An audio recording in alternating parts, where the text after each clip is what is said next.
Unless I am sadly mistaken, it is time for... Lionel Stater as Leo and Florence Lake as the blonde in Leo and the Blonde.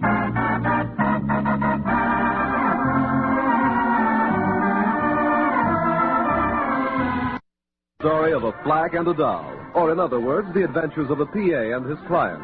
Or, if you prefer, the informal autobiography of a press agent who would like the world to believe he knows all about Hollywood, and of a girl who would like to know more. And now for another page from Leo's notebook dated Tuesday, the 12th of August, 1947, continued. Liabilities. Immeasurably increased by paying caterer and purchase of potables for the party to launch Hester in Hollywood. And by paying for French lessons so Hester can live up to a billing as Hester Lester, the lovely from Luxembourg. Assets. Unchanged, but highly doubtful. Occurrences. Well, this is the day of Hester's coming out party. We are driving the court to the residence of Mr. J.J. Stoddard in Bel Air. That is where the soiree is to be held, providing that Timothy, Mr. Stoddard's chauffeur, will still allow us the use of the mansion. This seemed doubtful yesterday evening, and is extremely perplexing to us since the invitations are already sent out, the food ordered, and the hour for the gala affair fast approaching.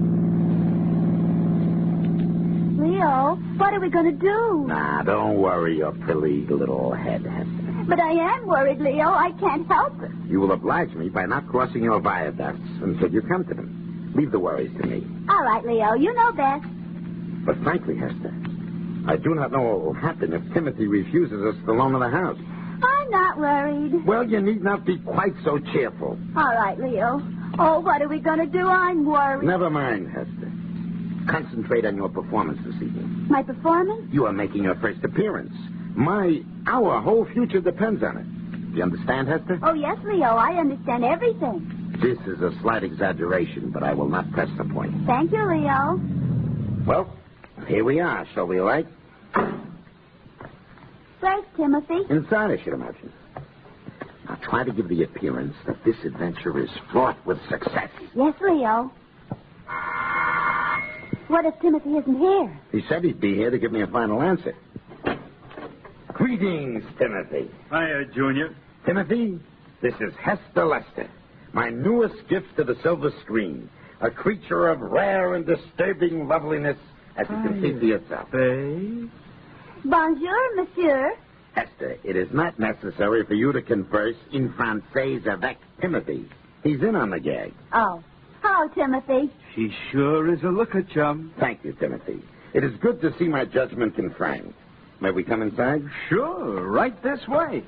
Now about the evening's little entertainment. Well, as I told you yesterday, chum, I'm kind of cool at a setup. But, Timothy, Hester is certain to go over big. Yeah, I guess so. Then what are you worried about? Well, I don't like the idea of using a boss's house for a routine like this. He might stir up a fuss. Does he need to know? Well, things like this always leak out in Hollywood, and Mr. Stoddard's pretty well known. I'm sure he would approve of our venture. He is famous for his selections of new talent. Yeah, but he likes to pick 'em himself. No, Leo, I say the deal is off. Oh, Timothy, we worked so hard. It's tough, kid, I know. And the invitations are already in the U.S. mail, and the food is ordered, and the guests will be arriving any minute. What can we do now? It is too late to stop them. My name will be an asthma in Hollywood. It's all my fault. Leo, I feel awful. Just awful. It isn't your fault, kid. I told you, chum, the deal looked shaky. It is all my fault. Everything I touch turns to ashes. Burned ashes. Oh, no. Look, don't cry, Hester. Maybe Leo and I can work out something. Of course we can, Timothy. Of course we can. Let us repair to the kitchen. Now, you stay here, Hester. I can't stand to hear a dame crying. And stop crying. All right, Leo, if you say so.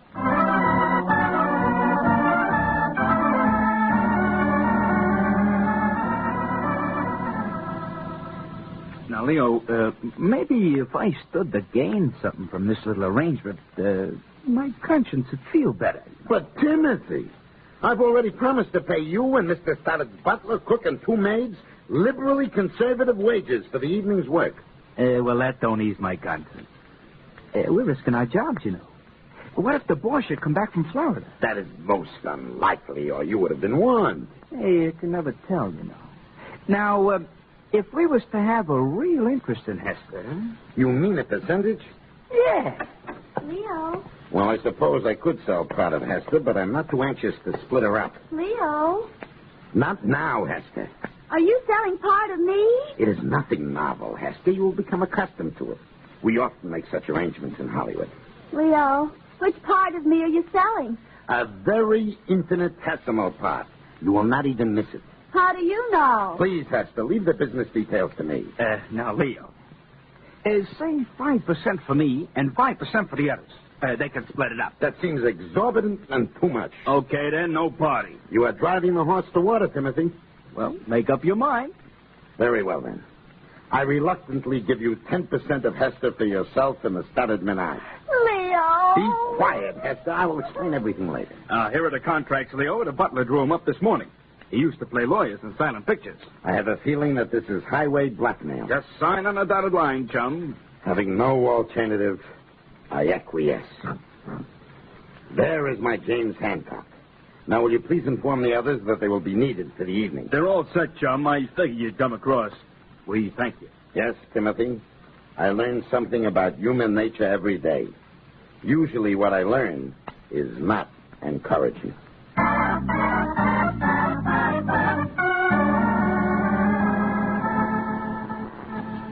Now, Hester, as I told you, every thoroughfare has its training.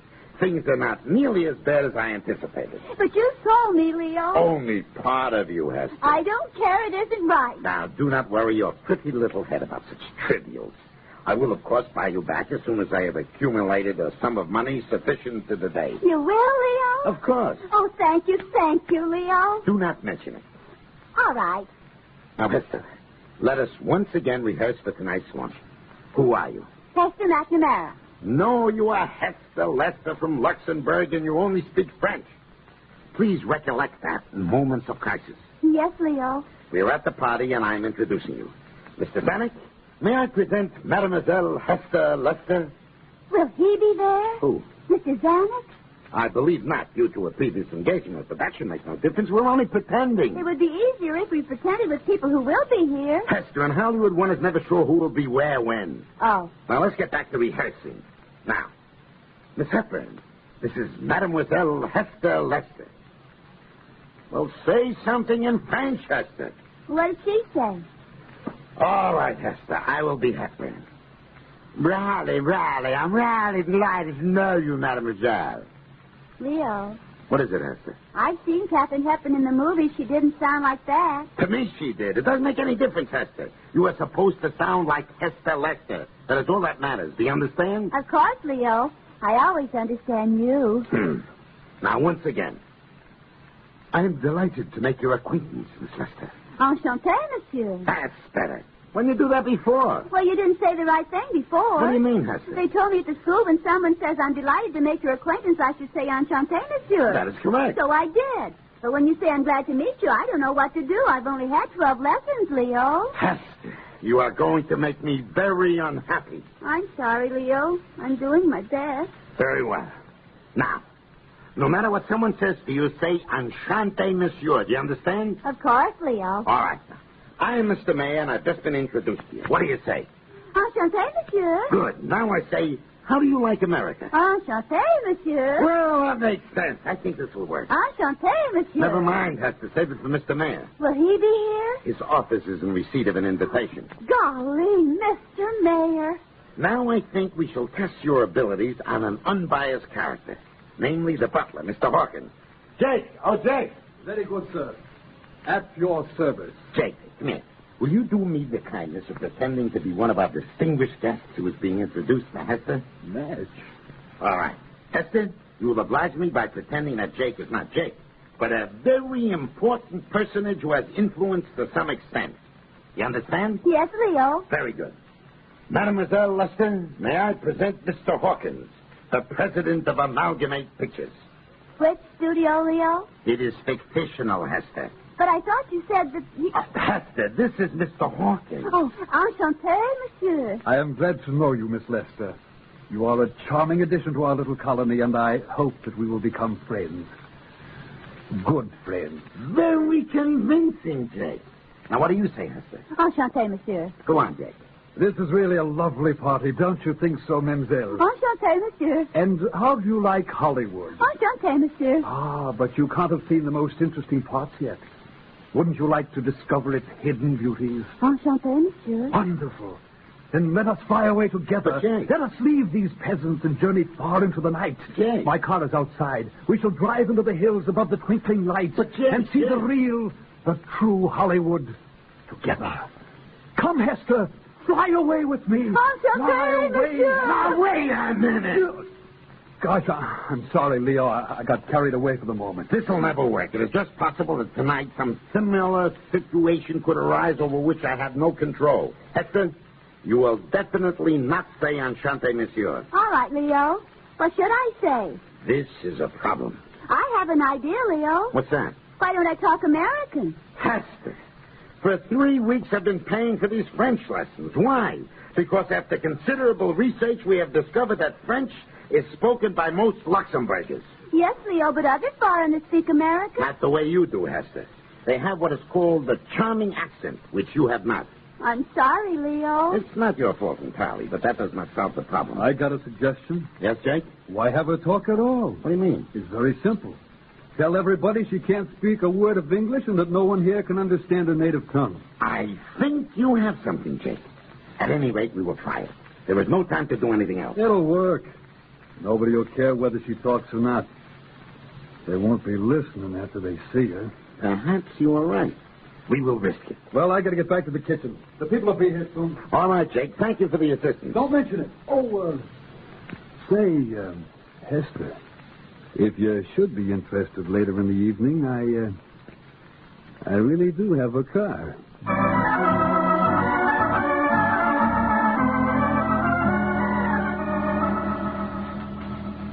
Remember, Hester, now you are not to say anything when the party begins. Not a word. Remember? But, Leo, what if I want something? You will not want anything. All right, Leo. You will just smile and look very pretty, and that will be enough. You understand? I understand everything, Leo. Well, we will try it for a moment. I say, how do you do? What do you do? I smile. Good. Now, I will continue to do that throughout the remainder of the evening. Yes, Leo. Under no circumstances are you to talk. Please try to remember. Yes, Leo. Now, for the last time, I say, I am pleased to make your acquaintance. Enchanté, monsieur. No, Hester, no. But that's what they told me at school. Don't you want me to apply what I've learned? Hester, you are exasperating and not entirely dependable. Oh, I am? Yeah. What'll we do? What will we do? I'll keep quiet, Leo. Really, I will, honest. It is vital that you should, Hester. Everything will hinge on this daughter's success, including money for food and rent. I'll do what you want, Leo, whatever that is. I want you to keep quiet and smile and look pretty. That is why I... Leo. What? Leo, the fat's in the fire. What has occurred, Timothy? The boss, Mr. Stoddard, is on his way home. I just got a telegram. He's arriving tonight. What? You got to get out of here fast. No. Tragedy is stalking our footprints. Hester, what do we do? Say something! Enchanté, monsieur. Mr. Arnold, begging your pardon, sir. The guests are arriving.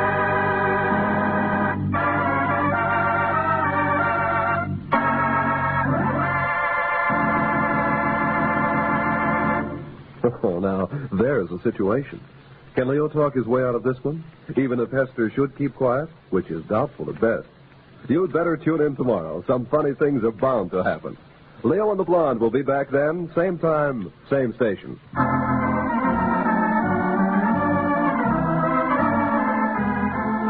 Leo and the Blonde, starring Lionel Sander with Florence Lake, is written by Robert Libet and Frank Burt, and produced and directed by Frank K. Danzig. In your cast were Jack Crucian and Tom McKee. Their organist was Irwin Young.